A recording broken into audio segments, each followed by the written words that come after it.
So, hello mga kachismos. Ayan, nagluto ako ng eggplant with cheese. Ang sarap nito. Tapos may giniling. Ayan eh. Oh.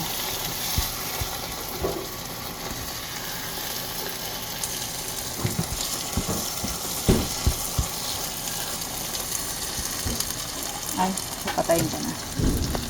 Lagay ko siya dito sa mga pinagkuhaan. So, this is the eggplant shell. Tapos, ayan naman yung giniling na may eggplant. Tapos, cheese.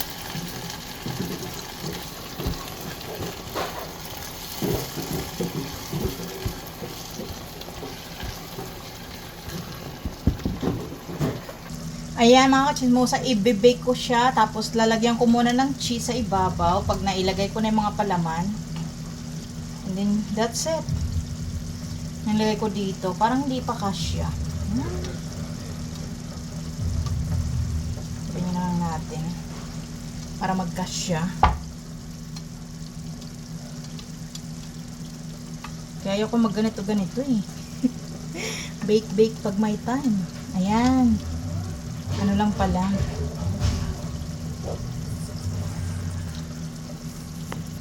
So, ayan mga kachismosa, inayos ko na ang So, ilalagay ko yung ating giniling, eggplant with giniling na yan. Dali lang yan. Sibuyas, lang. And then, bawang. Yun lang. Parang nag-isa lang kayo ng tawag na ito. Giniling na may talong. Ihalo nyo na yung palaman ng talong. Sa ginawa ko sa talong, prinito ko siya. Nasa inyo rin niya kung iihawin mo yung talong bago mo tanggalin yung laman. Tapos yung shell, wag mong itatapon. So, ayan.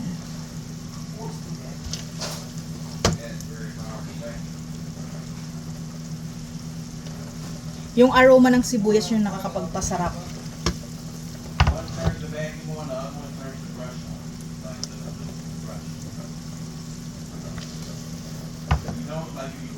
Luto na to, pero syempre kasi nga maarte. Ako napapanood, napapala sa kapanood ng mga cooking show eh.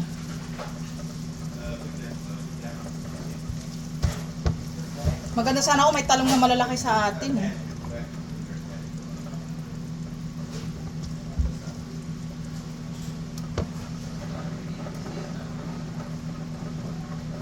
Hinaluan ko to ng celery. Tanggalin ko yung oil. Yung oil naman from giniling yun, from meat.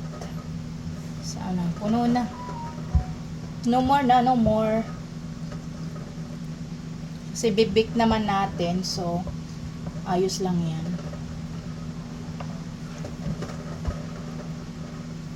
Ayan. Happy tummy. So, ito na ang ating cheese. Lalagyan natin. Para maniwala talaga na may cheese, no? Ginawa ko na to nung nakaraan. Nagustuhan ng asawa ko. Nagustuhan ni asawa, masarap daw. Lang to eh. Copycat ko to eh. May natikman kasi akong ganito. So, ayun. I copy it.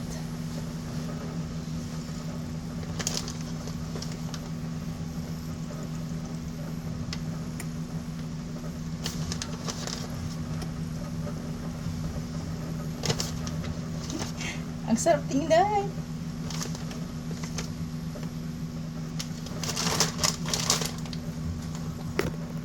So, ito na siya.